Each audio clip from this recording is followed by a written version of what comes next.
Onivia, League of Legends highlights. They have legs to stand on, especially the Viego aspect of this composition. This make me think, because one of the picks we've seen, obviously everyone thinks Sion when they think lane swaps, but Zac has also been a really powerful one. The dive potential with the passive early. One of them for Peanut here. Teleport back from Carrier, and now Ona might have an opportunity. They don't know. No vision.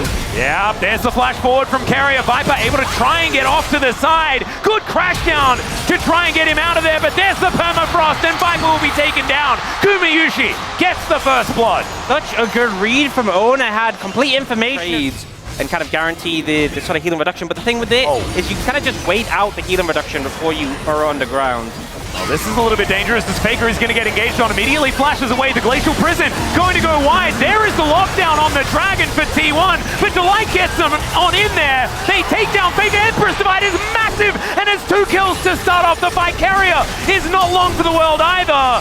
And Hanwha Esports, they lose a Drake, but they'll take 3. This is the main criticism I had with T1 in their previous series against Hanwha. They show up on these objectives before the comp is online, before they really have any similar. They have a Varus who's rotating over. They don't have to hard engage unless it's onto the packageless Faker. He's got it on this angle now. Yeah, this is so dangerous. They do manage to take down the second Dragon, but they look for the engage. There's the package to live it over the top, but it's Ona that goes down first. Zeka will find Faker special delivery, and it's Hanwha that managed to get it on over, and it's a Hextech Drake on top of everything. T1 pretty happy that they're at least... And he just already looks so tanky at this point. Yeah, no, this is kind of ridiculous. Is Gumayushi going to come on over? Piercing Darkness not going to work out. It's now, let's see whether Zeus is going to survive. He flashes forward, gets the head bomb. The Empress Divide is going to throw him against the wall as they focus the turret. The Vault Breaker is going to get the shield for Peanut. And Zeka, he survives with his shifting sands. Sets up his own turret as well as they take down the Zac. Doran, he survived. His turret had already basically fallen down earlier, and the Rift Herald is going to charge into that inner turret as well. Doran actually having the gusto to take down HLE himself. It's so rare that a champion can just walk up in front of 3 people, walk behind the Herald, and just auto the eye, but Rek'Sai is just that champ, and I feel like the payoff is really there. It's a minute till that Dragon though, and that's going to be a TP coming in. Yeah, TP from Zeka here, moves towards his top side, is now Faker having to deal with it. Conquering Sand's going to come through, and of course there's Peanut. Turns up, that is going to be just the last Sand Soldier auto, and Zeka just collects it. I mean, with Halo Blades here, the early Nashers, 3 kills to the fight. Yeah, very late, and also, you know, Faker doesn't have that many quite stacked up yet. Again, this flank angle pretty big from Zeus, like you were talking about. Carrier making his way in. The Drake already secured Hanwha's first of the game, but there is the elastic slingshot. They dive on in, the package down as well,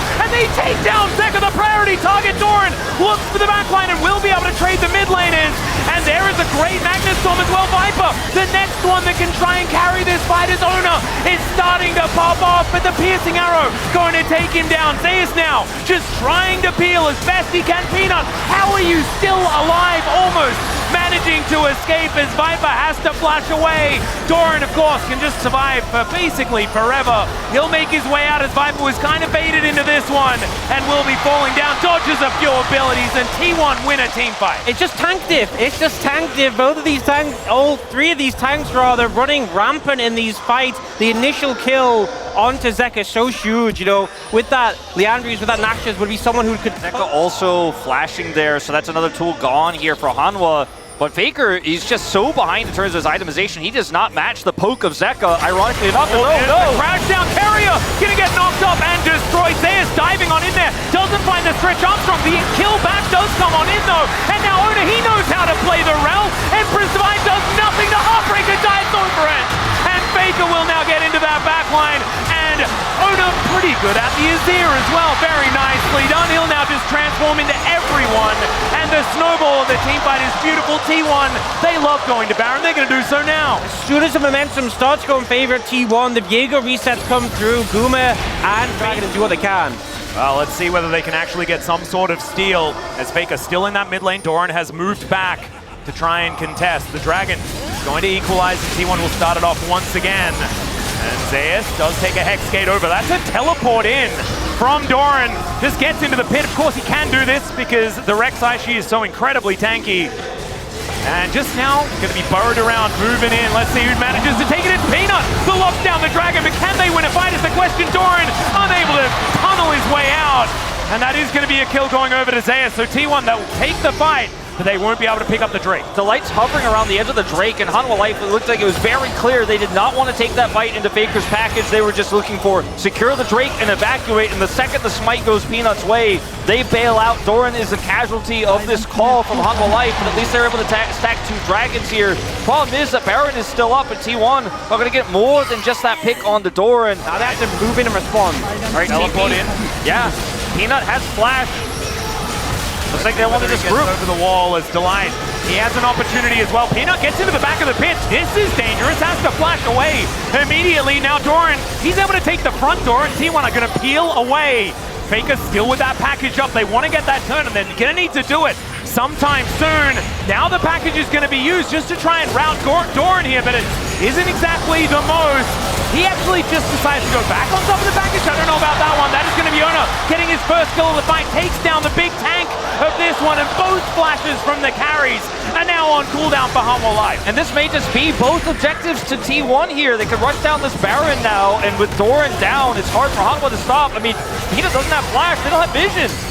All right, Peanut and Delight still here. There's the CC onto the Vi. He is very tanky, but the Rel is going to go down. Faker's just executed, but I just don't think it's enough to win them this fight. Viper cannot turn up in time. Another teleport going to come on in as Zeka.